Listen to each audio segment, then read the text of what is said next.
Mag-intro. Hello mga moms! Nandito tayo ngayon kasama yung kaibigan ko. Introducing Ish. Ilang taon ka ng OFW? 2014. So, 10 years. Nagbilang pa ako. 24 malagay. So, 10 years na po siyang OFW. Pero nag-start siya, ang alam ko, sa UAE, diba? Sa Dubai. Sa Dubai. Can you share kung bakit at ano yung reason mo kung bakit ka... Kasi ang alam ko may work ka sa Pilipinas, diba? Sa So, call bakit- center. Sa call center. Kung bakit ka nag-decide na mangibang bansa at maging OFW? Kasi byuda kasi ako. Tapos, namatay yung asawa ko ng maaga. Ano pa lang ako ng 19 years old ka. Oo, 19 ako. Tapos, nung nag-20, May anak ka na din. oo, kasi may anak ako, tapos ako lang sumusuporta sa anak ko. Wala akong asawa, ganyan. Kapatid ng asawa ko. Siya yung nag-ano sa akin na parang tulungan kita makapunta rito, ganyan. So, kaya ako, nung pinigyan ako ng ganong opportunity, umuwi ako, tapos dumating ako ng Dubai, visa. 1 month lang. Visa ka din, parang Oo, tourist visa lang ako. Tapos 1 month lang visa ako nun. 1 month lang. Tapos ano pa, naalala ko pa nun sa immigration. Na-offload ka din ba? Hindi ako Ako na-offload. na-offload. Hindi ako na-offload. Dala ka. So, pinakita ko yung ID ko, pinakita ko yung mga payslip ko, mga ganyan. Tapos, nanghingi ng mga katibayan na totoong maghihipag kami. So, pinigay ko pa yung marriage certificate ko, ito yung birth certificate ng ate ko, yung mga ganun. Basta binigay ko lahat, tapos parang kaya ako nakalusot. Pero matapang kasi ako nun, nung tinatanong ko, kaya hindi ako na-offload. Ganun mga immigration eh. Sabi niya, sure ka ba? Kailan balik? Then sinabi ko, 1 month lang kasi yung visa ko. So, after 1 month, tatapusin ko lang yung Yung annual leave mo. yung annual leave ko. Sabi ko ganun. Sabi niya, ba't ang tagal? Oo. Siguro di ka nababalik nung maghanap ka ng trabaho dun. Ba't naman ako maghanap ng trabaho dun? May trabaho nga ako dito. Oo. Tsaka may anak ka that time, diba? Oo, sinabi. Kasi ano siya eh, parang ano ka niya. Intimidate. Parang intimidate ka niya, tapos tatry-tarayan ka niya. Pinalis ka na. So, pagdating mo ng Dubai, ano mo nang work? Sa pagdating ko lang Dubai, kasi ano lang mauna, so nag-apply muna ako sa mga offices. Pero nag-apply din ako sa food industry. Sa third day ko, na-hire agad ako Saan? sa Caribou. Sa Caribou Coffee. Sa Caribou. Tapos nun, nag-exit ako. Kasi visa Kasi change. visa. Pero A to A ka lang? Hindi. Nag-stay ka? Nag-stay ako sa di ba dati uso cash? Oo. Ako hindi, Oman ako. Tapos by bus. Nag-stay ka sa Naku, Oman. na-trauma ako dun. Hindi kasi ako nag-exit. A to A lang ako. So, parang Exit. pagdating ko ng airport, bumalik na ako agad, naintay lang Hindi din ako mahirap, sobrang pinagdaan. Parang gutom ako na parang magka-visa agad. Kasi nga, dahil maging pabigat, gusto ko agad-agad, meron agad akong trabaho, oo. Parang kahit ano na lang, kahit mababa ng offer sa akin, 2,450 dirhams. Ginawa ko nag-exit ako sa Oman ng 15 days. 15 days. At least 15 days. Ang iba, months talaga Pero eh. umiyak talaga ako ng todo dun kasi yung company ko, sabi ng PRO, ang promise niya, 3 days lang daw, Oo. makakabalik na ako ng Dubai. So yung dinala ko lang talagang damit ko. Pang 3 days. Pang 3 days lang, pati pera ko pang Oo. 3 days lang. Pero na-trauma ako nun kasi alam mo yung hotel na tinirahan namin, hindi siya hotel na Ganun naman, di ba? maganda. Oo, ganun daw talaga. Ang- Ganun yung mga story na Ang narinig. baho, tapos may surot, yung kama. Hindi siya komportable. Hindi siya yung Yung hindi siya yung hotel-hotel na iniisip. hotel na iniisip mo, na parang yung binabayad mo is para kang Transient na lang. transient na dugyot, ganun. Tapos pagdating ko pa dun yung nire-rent pala namin na hotel, dapat close na yun. So nabaladiya pa. So pumunta dun yung mga police, kinuha yung mga passport namin. Wala. Basta ang hirap ng naranasan ko kasi iyak ako. Ang hirap ng kalagayan namin doon na parang hindi mo alam kung makakabalik ka pa ng Dubai. Oo. Parang, Dubai, di ba sa Caribou, gano'ng katagal ka? Wa- Lumipat ka din ng work. oo, kasi hindi ako mapakali sa buhay ko. Ganun naman talaga. And kasi parang hindi ko nakikita yung sarili ko na parang doon lang ako. Oo. Na parang dati nabuhusan pa ako ng Arabic ng juice sa... Intention? Oo, intention. Kasi mainit ang ulo niya. Ganun. Customer? Oo, customer. Mga may init na ulo na mga mayayabang, nakalimutan mo kung sino. Oo, yung Na iba parang- ka nabumura. No? Parang bumili lang sila ng kape, pero parang feeling mo, binili na nila yung buhay mo. Kasi nagtatrabaho ka doon. Oo. Kasi naghanap ako ng ibang trabaho. Tapos, saan ka nakapasok? Sa car rental naman. Yung car rental na. Oo, sa airport ako Oo. noon. Tapos, nagsabay nun, na-hire din ako dati dun nung bagong bukas pa lang yung Apple Store. Pero hindi ako natuloy kasi nabisahan na ako ng Car rental. car rental. Parang na-offer dun. Oo. Biruin mo, 2,450 yung sahod ko sa Caribou. Lumipat ako ng car rental, 3,000 yung offer sa akin, pero free transpo.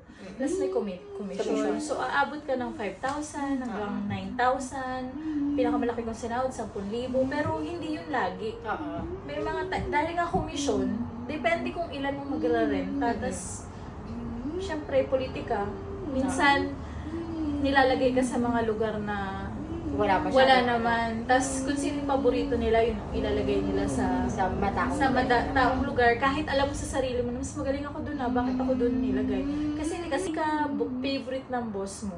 Lagot ka na. Wala na, malalagay ka sa lugar na walang benta, tapos magkala lang sasahurin mo, 3-5. Tapos, after mo ng car rental, doon ka na nag-back So, after nun, doon ko na nakilala si Ming. Parang, doon na siya Kaya ako lumandi. Kaya ako na parang nagkaroon ng ng doors na magbangko kahit wala naman akong banking experience.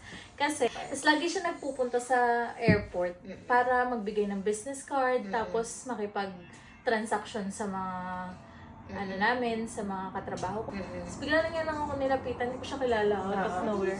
Ma'am, ba't di ka mag-change ng career, mag-apply ka sa bangko? Ganun niya ako. Oo nga, ganun niya. Pakailamero lang. Nakita niya lang ako paano ako magbenta ng insurance. Tapos sabi ko try ko. Tapos nagpasa lang ako ng CV. Pick up ako. Citibank yun. So doon ka nag-start? Oo, doon ako nag-start magbangko. Pero 1 year lang ulit ako doon. Kasi, kaya 1 year lang ako doon sa Citibank. Ang hirap noon, Joy. Sobra. Worst job ever ko yun. Yun ba yun yung mga nagbibigay, di ba sa mall? Di ba may... Sa mall, yung sa mga mall, yung parang may mga booth kami. Tapos haharangin ka. Yung sa mga, sa mall, Oo. pero hindi ka na dun sa, like sa metro, yung ganyan. Di ba sa metro, Oo, yung paglabas, lahat. meron ka doon? Meron din kami doon. Baka kahit nakita na saan, tayo, no? kahit saan kami, tapos nangaharang talaga kami. Pero nandun ang pera. Kahit sa 1 year ko doon, malaki talaga kinita ko. Kasi siguro pinakamataas kong kinita doon, 20K, 25K. Talagang pera. As in, makabenta lang ako. Halimbawa sa isang loan, may 1,000 ako doon.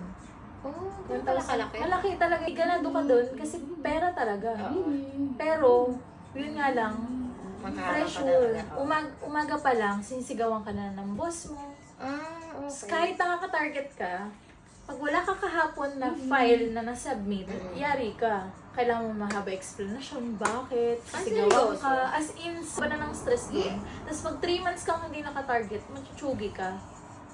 Seryoso? Nagtatanggal sila? Oo, nagtatanggalan sila. Pero hindi naman ako natsugi, ako yung nag-resign. Kasi, sa sobrang chikadora ko, yung Emirates NBD, tapat nun. Pinirate ako pinirate lang ako nung ng NBD. Ng ENBD, nakita ako. Kumbaga nakita lang ako, parang parang nagustuhan nila ako. Kaya ako nag-apply ng ENBD. Kaya Mas mas nun, okay siya. Mas Matagal ka okay. nun? Hindi. May masamang nangyari sa akin. Kasi Ano? nga ako yung tipo ng taong wala akong contentment.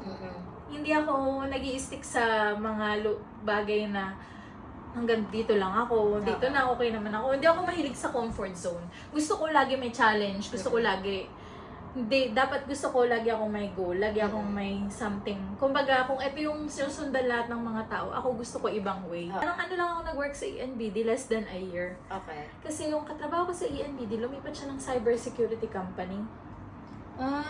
Kasi nung time na yun, patok na patok ang cyber security. Oo, tapos EA ako, executive assistant. Tapos ang laki na naman ng offer sa akin. Although malaki naman yung sinasahod ko sa ENBD, pero I want something na parang stable na yun yung makukuha ko. Kasi ang pangit kasi sa sales, malaki yung kinikita namin, pero hindi siya consistent. Kasi pag hindi ako nagsipag na yung, hindi ako pwede, walang time na magre-relax ka. Kasi nagad ako sa ENBD nang walang visa. Hindi mo inintay yung visa nung ano.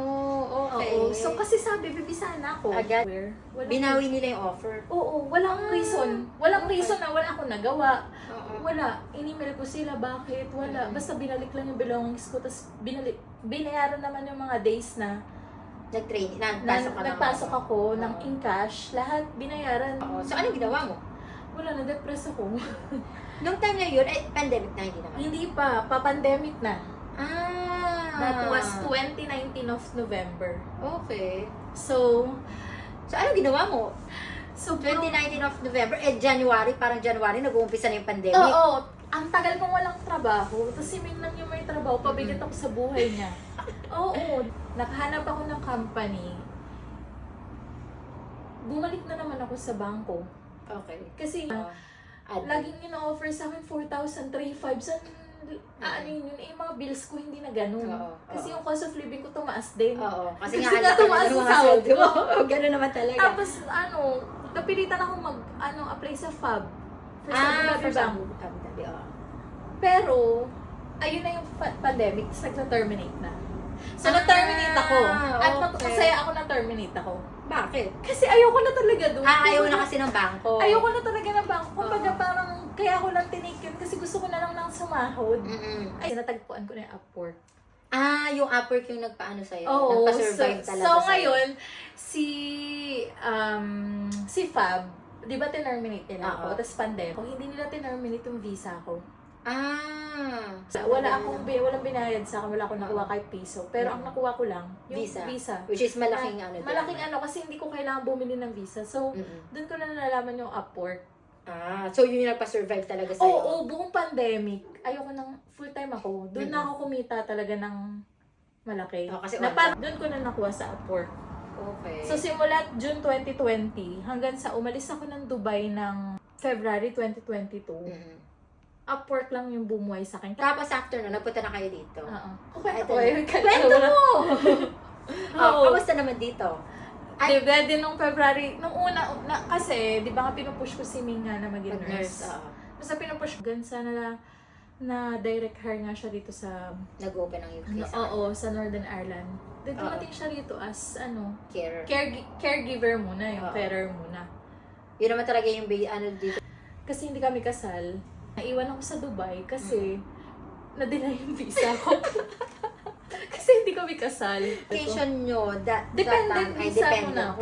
Okay. Tapos ewan ko, siguro too much talk.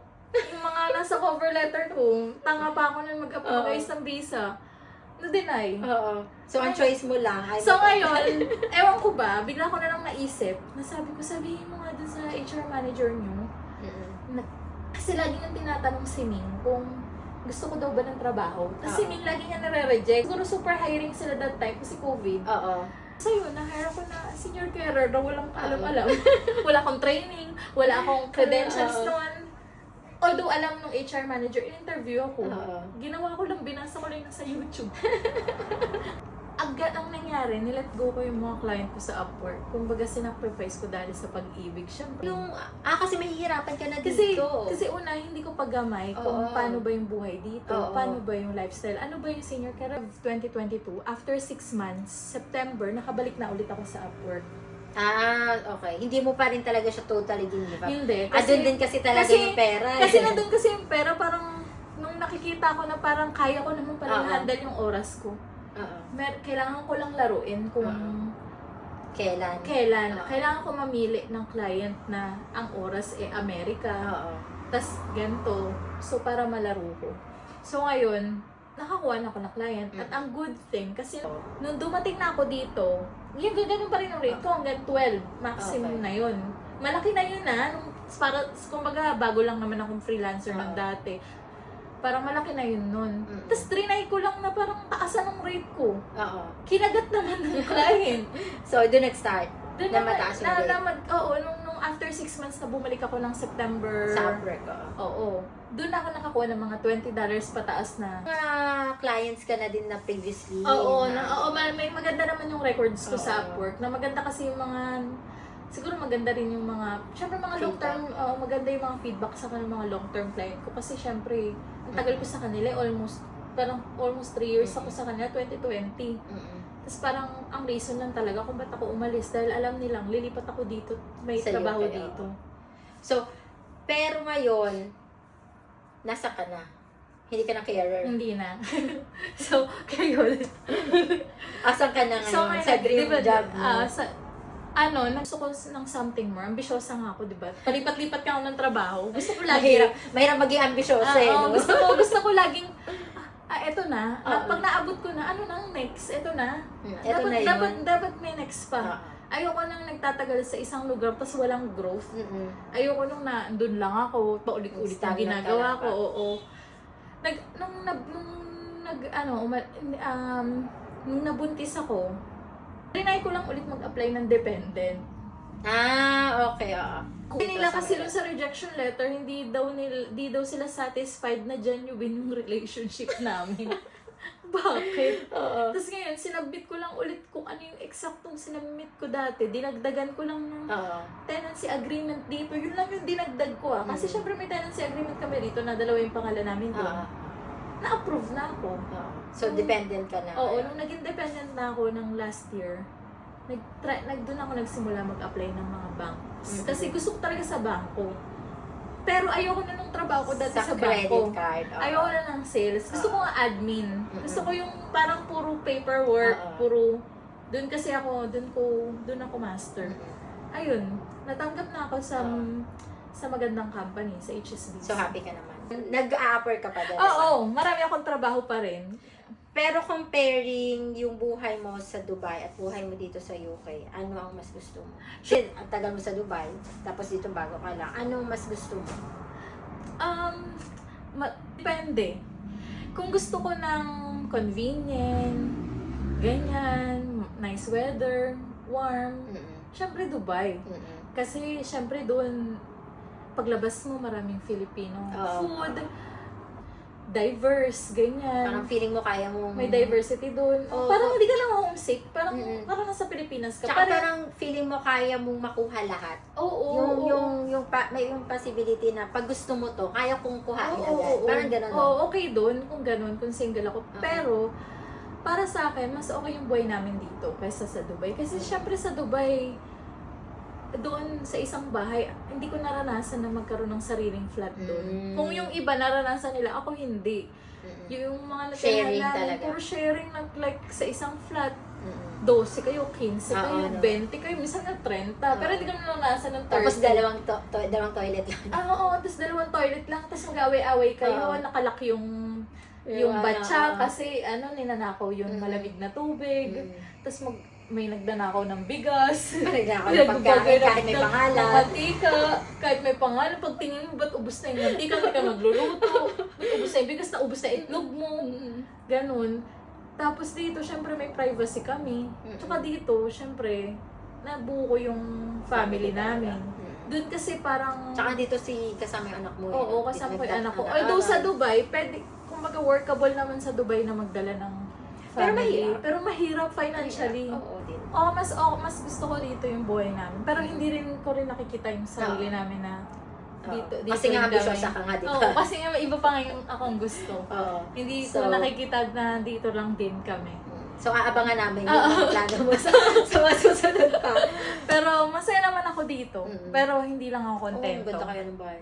Hindi lang ako kontento ng... Ewan ko ba? At feeling ko nasa tao naman kasi yan eh. Kung saan mo kasi gusto. iba-iba naman tayo ng definition ng success eh. Kung para sa ibang tao, parang successful na kami, ganyan. Sa akin hindi pa rin. Or para sa ibang tao, masaya na sila sa ganito. Sa akin hindi, iba. Lalo na kung ikaw yung tao na alam mo may nakikita ka pa na para sa sarili. Ganun kasi. Hindi ka titigil na hindi mo makuha Parang hindi pa rin ako masaya. Gusto ko kasi magkaroon ako ng iba pa. Parang feeling ko marami pa akong potential. Mga nakakapagod din minsan. Mm. Na kailangan mo mag-work. Ayoko na mag-work. Ayoko na mag-work. Gusto Sana ko mayaman na, tayo, no? gusto ko nang yung makapag-ipon na Oo. parang magkaroon ng sariling akin. Mm-mm. Ako yung boss. Mm-mm. Na dito parang feeling ko, pwedeng workable na gawin. Pero grabe. Mahirap. Mahirap. May pagdadaanan ka talaga. Marami kang pagdadaanan na parang kagaya ngayon na parang para lang kumita yung asawa ko ng gantong amount na gusto namin. Mm-mm. 6 days ko siyang di makakasama. Mm-mm. Eh ako ilang araw na lang nag-work. Mm-mm. Kasi nga may baby kami. Mm-mm. Kaya ako, kailangan ko rin dumiskarte sa side ko na mag-upwork, Oo. gumawa ng At least may ganito. Upwork, no? Oo. Upwork talaga yung nag-ano talaga sa Oo, inyo. hanggang ngayon, Upwork pa rin. No? Yun talaga.